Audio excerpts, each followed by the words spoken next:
L'espace. Le noir infini.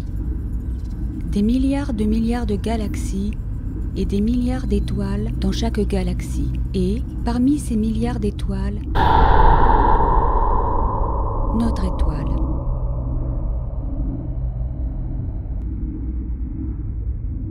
Le Soleil.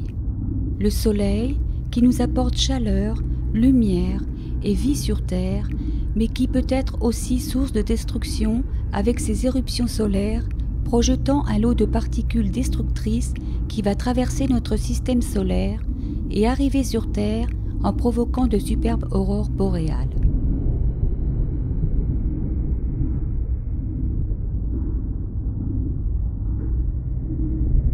Ce nuage de particules commence par atteindre Mercure.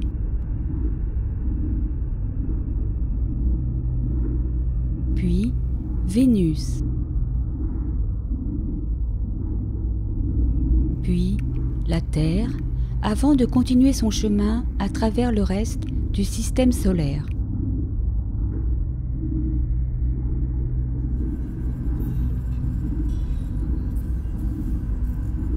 En 2005 déjà, une éruption solaire avait provoqué de nombreuses pannes électriques en Amérique du Nord. Parallèlement à ce risque, en ce début du XXIe siècle, les scientifiques constatent que les pôles magnétiques de la Terre se déplacent et risquent, par la même occasion, de réduire la protection naturelle de la Terre contre les éruptions solaires. Nous sommes en 2025. Sous la pression des scientifiques, il est décidé de construire une gigantesque structure métallique autour de la Terre, créant ainsi une cage de Faraday pour protéger la Terre des champs magnétiques issus des éruptions solaires. Mais les années 2020 marquent également un tournant avec le lancement d'innombrables programmes spatiaux. Une course effrénée semble être lancée entre différents pays et différentes sociétés privées. La Chine, ainsi que la société américaine SpaceX, avancent à pas de géant. La Chine construit sa propre station spatiale. Le tourisme spatial commence et les premiers projets de stations spatiales privées voient le jour avec Blue Origin. La NASA prévoit pour 2025, avec sa mission Artemis, le retour de l'homme sur la Lune. Et SpaceX travaille sur une fusée permettant à l'humanité d'être multiplanétaire en accédant à la planète Mars. Nous sommes en 2030. L'homme est de retour sur la Lune.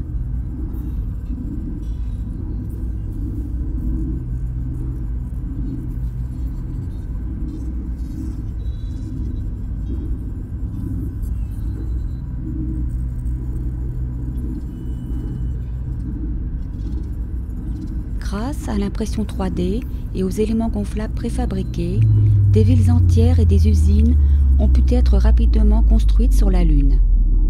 La Lune est tellement riche en matières premières qu'elle devient une gigantesque mine à ciel ouvert où tous les types de constructions deviennent possibles.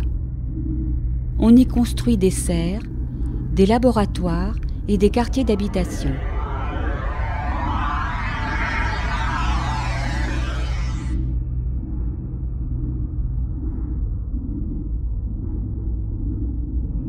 La Lune devient alors le plus formidable complexe de fabrication et de lancement de vaisseaux spatiaux.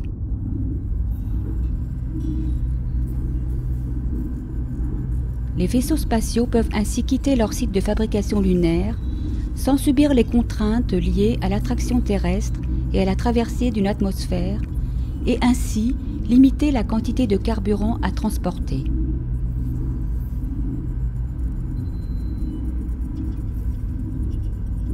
Avec cette profusion de matières premières, une première station spatiale est construite.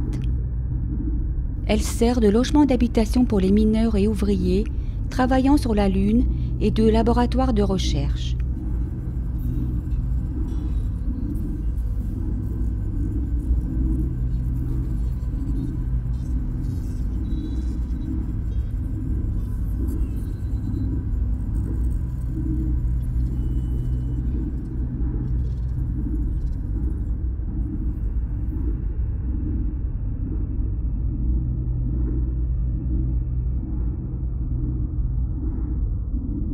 L'humanité a alors tous les outils pour continuer sa conquête du système solaire et est prête pour l'étape suivante, Mars.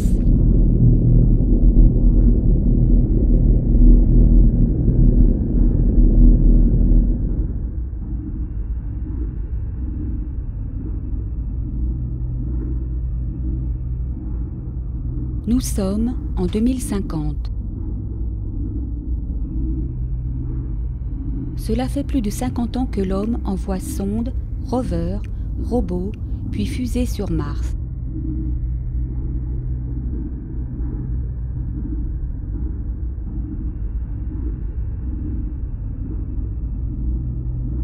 L'homme a appris sur la Lune à extraire l'eau et l'oxygène depuis la roche lunaire et adapte la technologie à Mars.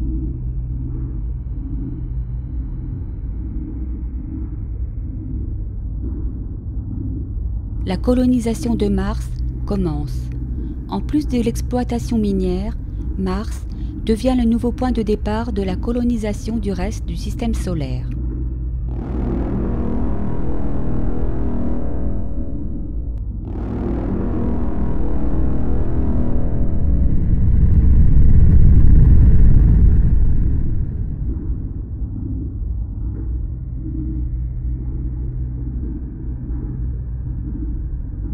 Nous sommes en 2067.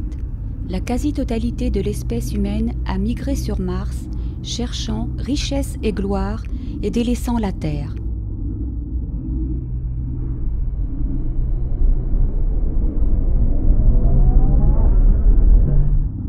L'homme vit alors dans de vastes mégalopoles.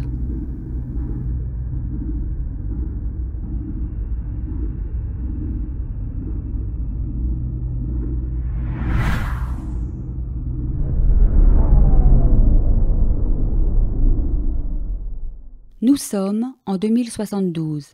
Après avoir lancé des milliers de sondes et rovers à travers le système solaire, l'exploration spatiale reprend en commençant par la plus proche voisine de Mars, Jupiter et ses lunes, puis Saturne et ses anneaux.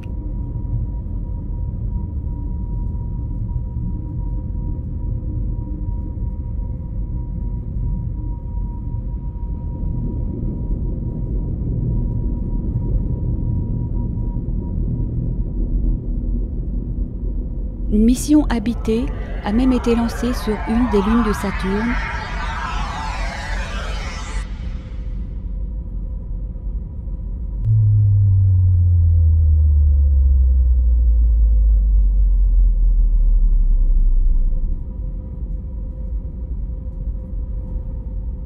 Mais, avec les conditions extrêmes régnant sur cette lune, la mission est rapidement abandonnée.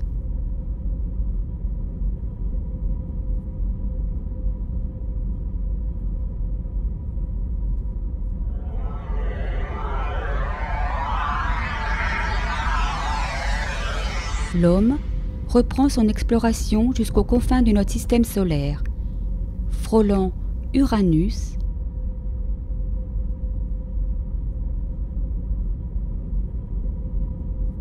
avant d'arriver à proximité de Neptune, dernière planète de notre système solaire. Nous sommes en 2115.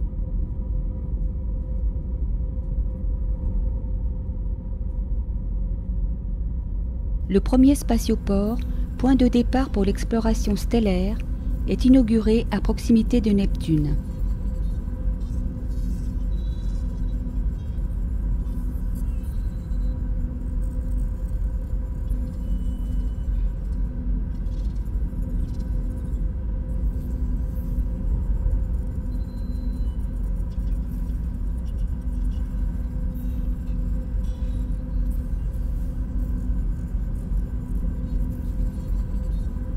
Mais revenons sur Terre. Que s'est-il passé pendant ce temps-là? Pendant que l'essentiel de l'humanité cherchait à coloniser le système solaire, l'éruption solaire tant redoutée eut bien lieu en 2086.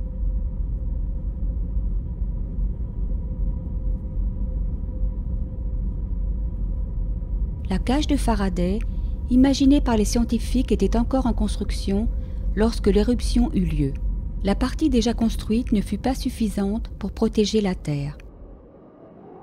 L'éruption solaire déclencha une succession de cataclysmes sur la Terre, transformant certaines villes, mers, forêts et océans en désert.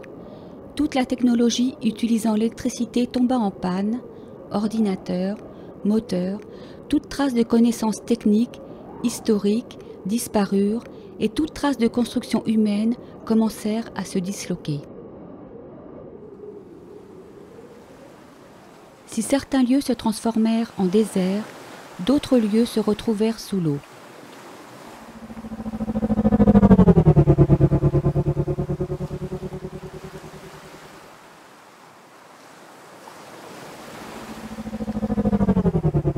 Mais, la nature n'aimant pas le vide, c'est tout naturellement qu'elle reprit ses droits en investissant les lieux abandonnés par l'homme.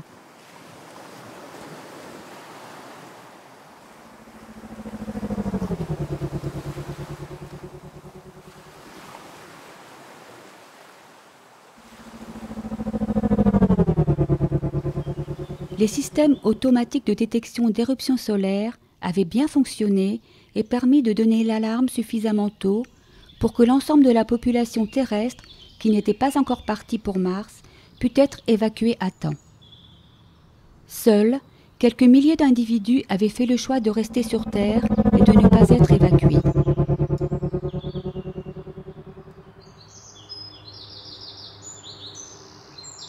Les survivants constatèrent que l'éruption solaire avait provoqué de surprenants phénomènes sur Terre. Certaines roches se sont soudainement élevées dans les airs, défiant ainsi les lois de l'attraction terrestre.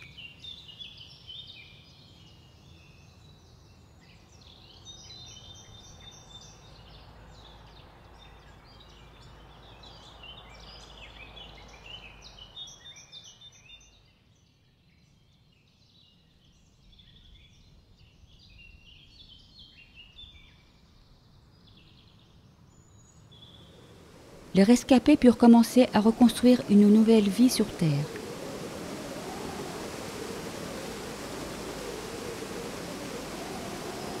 Ils commencèrent à construire leurs habitations sur ces montagnes flottantes.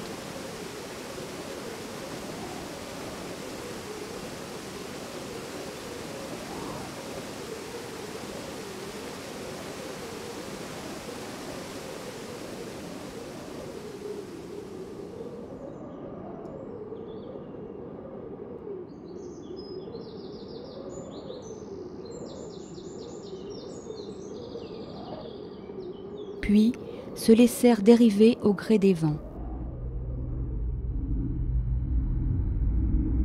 Nous sommes en 2129. L'humanité sait voyager plus vite que la lumière. L'homme envisage la conquête d'autres étoiles et régions de notre galaxie. Ce voyage vers l'étoile la plus proche commence par la traversée de la ceinture d'astéroïdes de Kuiper, puis passe par une accélération fantastique avant d'arriver sur le lieu de destination. L'une des premières destinations fut une étoile double.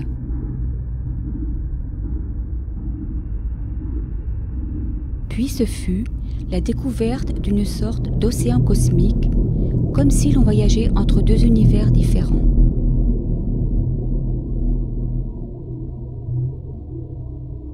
Ce fut ensuite l'exploration de grandes nébuleuses.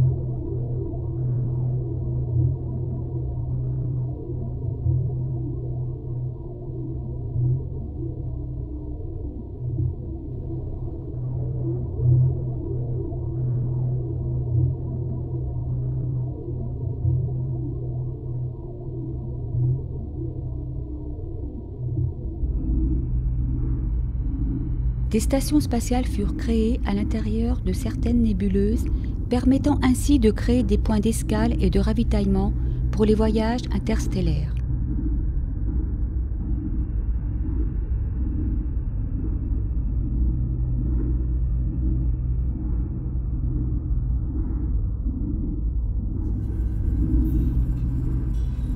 Au hasard des différentes traversées de nébuleuses, des exoplanètes furent découvertes et colonisées.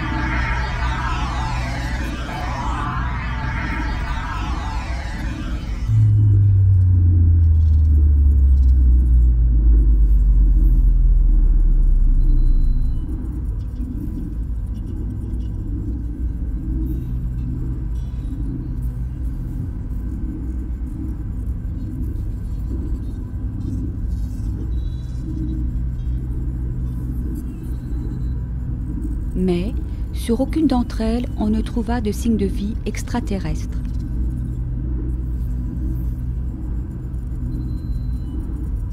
Nous sommes maintenant en l'an 3560. L'homme a découvert la téléportation. On construit dans l'espace des pyramides servant de portail de téléportation aux vaisseaux spatiaux. Ces pyramides peuvent téléporter instantanément un vaisseau spatial d'un point de l'univers à un autre. L'être humain n'a donc plus de limite de déplacement dans l'univers et peut partir à la recherche de vie extraterrestre partout dans notre galaxie et dans le reste de l'univers.